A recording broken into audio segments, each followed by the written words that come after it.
Lexus. Lexus? Бұл есім сіздерге не айтады? Toyota маркасының соңғы технологиялық жетістіктері мен шешімін сізге жеткізетін автокөлік десем келісесіз бе? Жапон автоөндірісінде ойлап табылған ең үздік шешімдер осы автомобильдерде қолданылатыны сөзсіз. Сіздермен Abzik Motors. Қайырлы таң, қайырлы күн, қайырлы кеш, қайырлы түн достар. Бүгін біз көптен күткен жапон автомобиль әлеміне саяхаттаймыз. Ендеше кеттік.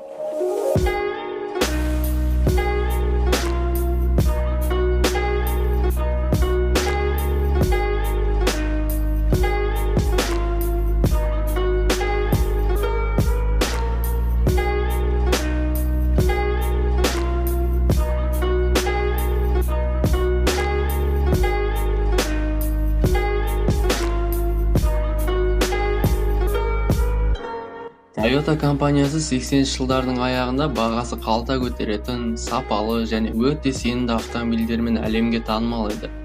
Бірақ сән салтанат мен люкс классқа келгенде бұл бренд аса таңғаларлық еш нәрсемен мақтана алмады. Осылайша жапон инженерлері жаңа брендті ойлап табуға бел байлайды. Олардың ойынша жаңа брендті естігенде тек люкс класстағы, яғни сылқым автокөлік көзге елестеуі керек болатын. Lexus атауы ағылшынның лакшери және элеганс сөздерінен шыққанын білетін шығарсыз. Сіздерге басынан бастап айтып берейін. 1983 жыл. Toyota басшылары ешкімге айтпай құпия жиналыс жасайды. Компания басшысы Эди Тойода келесі сөздерді айтады. Құрметті әріптестер, Toyota компаниясы алдыңғы қатарлы немістермен бәсекеге қабілетті седан ойлап табуы тиіс. Бірақ оларда мықты болумен қоймай, бағасы да арзан болуы тиіс. Біз әйгілі Mercedes, BMW, Jaguar және Cadillac'тың жанында ұялмай жүретін автокөлік жасап шығаруымыз керек деген болатын. Әрине бұл сөзді ол жапон тілінде айтқан. Осы әңгімеден кейін Toyota компаниясының ең үздік жұмыскерлері іріктелініп алынып, қызуған жұмысқа кіріседі. 1400 дизайнерге 1985 жылы Жапонияның ең сылқым люкс класын жасап шығару бұйырылды. Ең бірінші Lexus түрлі қиын жаттығулардан өтеді. Неміс автобандарында және Канада таулары, Швеция қарларында, бір сөзбен айтқанда, мен не көрмедім осы уақытқа дейін деп айтатын жағдайға жетеді. Оны тексеріп жатқан адамдарға тіке айтқанда, автомобильді барынша қинап өлтіру керек болатын. Бірақ автомобиль сондай қиындықтарға төзіп, сенімді қалпын сақтауы тиіс еді. Осындай зорлық-зомбылықтан өткен алғашқы LS400 Европаның заманауи седандарымен оп-оңай бәсекеге түсе алатын болып шықты. Өте сапалы былғары салон, Pioneer немесе Nakamichi'дан аудиосистема, көлемі 4 литр болатын V8 қозғалтқышымен көлік өз-өзін жақсы қырынан көрсетті. Айтпақшы, осы қозғалтқыштың атын кім біледі? Комментарийге қалдырыңыз. Ал енді қызық жеріне келдік достар. Сонымен көптеген тесттерден, инженерлердің еңбегінен кейін 1988 жылы Лос-Анджелесте осы Lexus халыққа ұсынылады. Сол кезде Lexus'тың жарнамасының өзі чё стоит. Арнайы стендте орналасқан Lexus'тың капотына хрусталь стакандарынан пирамида орналастырып қояды. Одан кейін Lexus'ты оталдырып 230 км/сағатына дейін жылдамдықты асырды. Ешқандай діріл қисаюсыз автокөлік өзін керемет көрсетеді. Бұл жарнаманы кім ойлап тапса да бас тиді екен достар.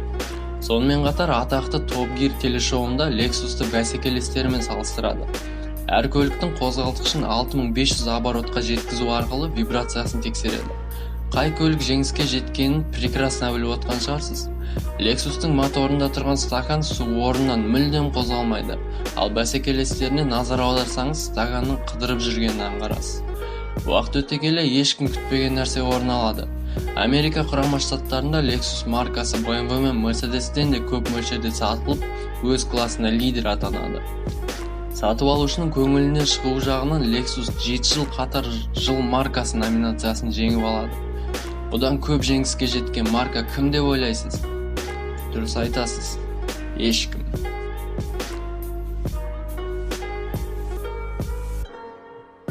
Келесі Lexus тарихының бір парағы ол бірінші жол талғамайтын Lexus болатын.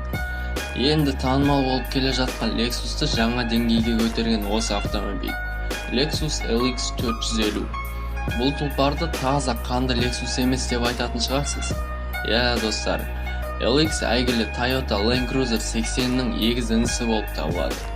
Land Cruiser'дің авторитетін айтпаса да түсінікті шығар, әлемге ең өлмейтін көліктердің бірі. Өзінің беделінің арқасында Біріккен Ұлттар ұйымының басты автомобиліне айналады. Онымен қоса 1996 жылы Rally Dakar бәсекесінде жеңіске жетті. Осыдан кейін Land Cruiser'ден жасалған, онымен қоса барлық опциясы бар Lexus'ты қалай сатып алмайсың? Toyota'мен салыстырғанда Lexus жақсартылған дыбыс изоляциясы мен сапалы материалдар, өзгертілген подвескасы мен көптеген байытылған комплектациялармен ерекшеленеді. Капот астында қатарлы 6 цилиндрлі, көлемі 4,5 литрлі болатын мотор орналасады. 215 жылқы күші бар Lexus'ты комфортты жақсы көретін, бірақ арасында ауылға да шығып келетін адамдар ала бастады. Жалпы айтқанда нағыз қазаққа арналған көлік болып шықты.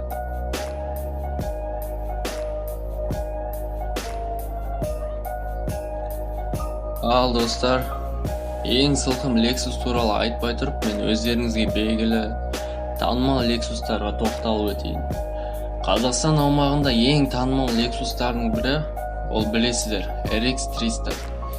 Ол әйгілі Toyota Camry 20-ның платформасына жасалған бірінші кроссовер болып саналады. Сенімділік, комфорт, қауіпсіздік, барлығы осы машинаға қатысты сөздер. Бұл автомобильді жаман жолдармен емес, қала іші немесе автобандардан жиі көреміз. Және тағы да бір Lexus IS туралы да қысқаша мағлұмат. Артқы привод, керемет моторлар, аз салмақ, неге меңзеп тұрғанын түсіндіңіз бе? IS-ті дрифт сүйер қауым өте жақсы қабылдап, бұл көліктің құлағында ойнайтындар да аз емес еді. Егер іздесеңіз, әлеуметтік желілерде бұл автомобиль базасында әртүрлі тюнинг проекттерді көре аласыздар. Lexus-тықтар бұл көліктің ең күшті 5 литрлі 423 жылқыны байлап отқан модификациясын ұсына алады. Бұл есінен адасқан көлік 0-ден 100 шақырымға небәрі 4-8 секундта жылдамдықты ала алады. Кішігірім спорт седандарын тек Европада жасай алады деушілерге IS Lexus'ын мініп көріңіз деп айтқым келеді. Бизнес-класс седаны Lexus GS, лакшери жол талғамайтын GX, купе мен кабриолет SC. Бұл көліктің барлығы орысша айтқанда достойны көліктер. Бірақ ең қызықты Lexus нағыз сойқан LFA болады десем келісесіз бе? Мәселе неде? Мәселе бұл көлікті пайда табу үшін жасап шығарылмаған достар. Әр LFA-ды жасап шығаруға кеткен шығын өз-өзін ақтамайды. Яғни Lexus-тықтарға ешқандай пайда түсірмейді.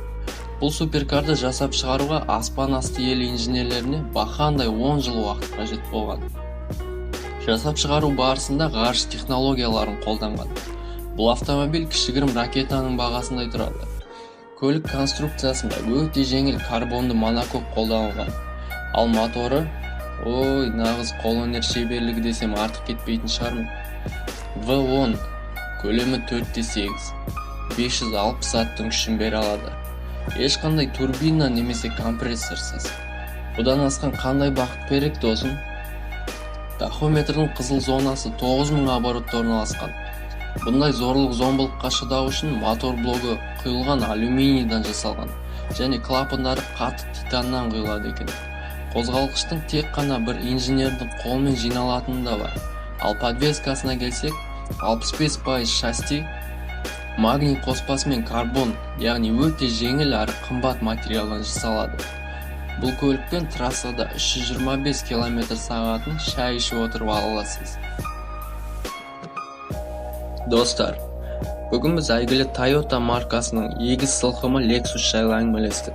Сіздермен болған Abzik Motors. Менің Instagram парақшамда YouTube каналыма сілтеме бар. Сол сілтеме арқылы өтіп, каналға жазылып, комментарий, лайк қалдырамыз. Сау!